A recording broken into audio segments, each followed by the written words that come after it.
I've been made aware of the fact that Menendez Brothers are in the news again. Don't watch the news, so this is news to me. I do remember when this went down, and I think it was in the mid 90s, 96, if I remember correctly. Fascinating trial. I remember watching them, and it was disturbing to watch back then. So I've been asked to evaluate them, and what I've decided to do is look at them then and now and compare and see what kind of changes have occurred, what's going on in their lives. So we're going to start with Eric. And Eric, as a youngster, was a combination between a tree and a fire face. So tree faces, deeply rooted, like to grow on their own, don't like to be trimmed back at all. The fire face is all about sensitivity. So what is his face today? Well, ironically, it's a tree and a fire. Didn't change a bit. That's odd. That's rare. Usually don't see that kind of thing. So found that rather fascinating. Then we look at the right and left eye. When we cover the left eye of Eric, and again, the right eye is what we show to the world, our public persona. It's our mother's influence. The left is our true and our private self. When we cover the left eye of Eric and look at his right eye, back when he was young, he was intense. What is he now? Now he's focused. Am I saying the same thing? There's some nuances here. There's a difference being intense and being focused. It's rather fascinating. The left eye, a little disturbing there. When we cover the right eye and look at Eric's left eye, I see as youth anger, and I see him very angry now. I'd probably be angry if I spent, you know, close to 30 years in prison. I don't know how long he's been there, 96, yeah. Long time in prison. I think they got life sentences. So, but an interesting comparison there. His eyebrows were unequal levels when he was young, and that indicates less than stellar relationship with a parent or step parent. Obviously, it was a parent in this situation. And his left eyebrow is very creasing inward, which means he is either very critical of himself or had a very critical father. Because again, the left side is his father. His eyebrows today, the heights are equal. So there's some balance there. I still see him kind of coming in pretty hard, so he's still pretty critical. Next, we'll look at underneath the eyes. Nothing really diagnostic when he was a kid, but today, when you look underneath his eyes, if you notice under his left eye, there's puffiness there. He's got unshed tears. That has to do with a male. Could that be himself? I think it is. Could it be his father? Definitely. Could it be his brother? Possibly. Hard to know, but it's unshed tears that has to do with a male. And also, he's got a pretty strong adrenal line, more dramatic on the left side. So he's had some stress from a male. Well, he's in a prison with all men, so I think that might be predictable in that regard. When he was young, he had no falling lines. These are lines that run from the corner of your nose to the corner of your mouth. Falling means purpose and spiritual strength. You would not expect that when he was young. I would like to see a little more falling lines in him, but how would you find purpose and spiritual strength in a prison for 2+ decades? Probably not possible, although when we talk about his brother, there's been an interesting change there. His lips, very straight line, is old and very straight today. So this is someone that people with straight lines tend to tell the truth. Am I making a call on these young men and now older men? No, I'm just pointing out what their face is telling us.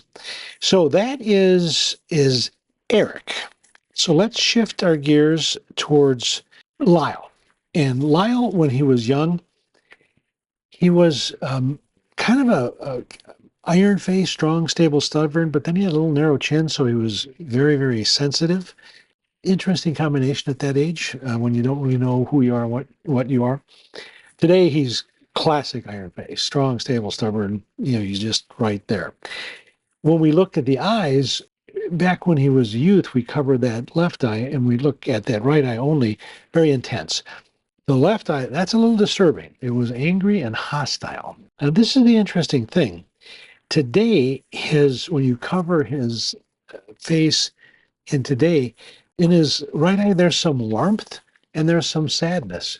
I find that intriguing. Again, I wish I could put math to this and tell you exactly what that means. It's just more of a sense, almost a spiritual sense, if I can use that word. The left eye, again, he was very angry and hostile when he was young. Today he's just angry. The hostility is gone from his face. His eyebrows, they're very low set and very straight. Now they're really low set. This indicates a willingness to help others. It'll be interesting what kind of prisoner he was. My guess is he's more of a model prisoner. This is just that willingness to help others, interesting energy that he had. His ears, when he was young, very forward-facing, and lobes were attached. Now, this is an interesting thing. When lobes are attached, mine are hanging down. When lobes are attached side of head, you're very attached to family. Find that an interesting marker back then, and they're still that way today. His ears were equal size when he was younger, but notice today that his left ear is larger than his right ear. This often indicates that he had challenges in his youth. Yeah, being accused of killing your parents would probably qualify as a challenge. But later in life, things actually can get better. It's an interesting trait that you see when the ears are on equal size. Fascinating to me, looking at it that way. And now let's look underneath their eyes. Really nothing significant when he was young. Today, when you look under Lyle's eyes, there is a puffiness, and the puffiness is definitely greater on the left side. This is unshed tears. Again, it has to do with the male. Could the male be him? Certainly. Could be his father? Most definitely. So it's kind of a fascinating sign. He's got some pretty strong adrenal lines on both sides, so there's been some significant stress. I'm not so sure prison wouldn't nurture stress in anyone's life. And then we finish up with their lips, and both previously as a youngster and today, they're kind of equal. I don't know what to think about this whole thing. It's a difficult call for me as when this was brought to my attention. I need to pay attention to it, and that so many people are interested. I guess there's a television show out there that's kind of causing this to be brought to the surface, and possibly even some retrials. I can't make the call on guilt or innocence in this situation. They have both changed. There's still some anger that has to do with the male. Would sexual abuse cause that anger to stay this many decades? Absolutely. It is most definitely some unshed tears with a male. You can't ignore that. It's just a fascinating thing. It's interesting on all of them when they were young and today. If we look at the temples represent two things. They represent the function of your spleen, but it is also your happiness center. And they were unhappy then, and they're still unhappy. I'll be anxious to follow what happens with them as this whole thing re-unfolds and we get a little deeper understanding of who they are and what they've become. I hope you enjoyed. Interesting faces to look at, before and afters. If you enjoyed these videos and want to learn more, simply go to WTFWhyTheFace.com. You can get your face read, you can buy our book, you can get our masterclass, lots of interesting stuff. Hope you enjoy it all.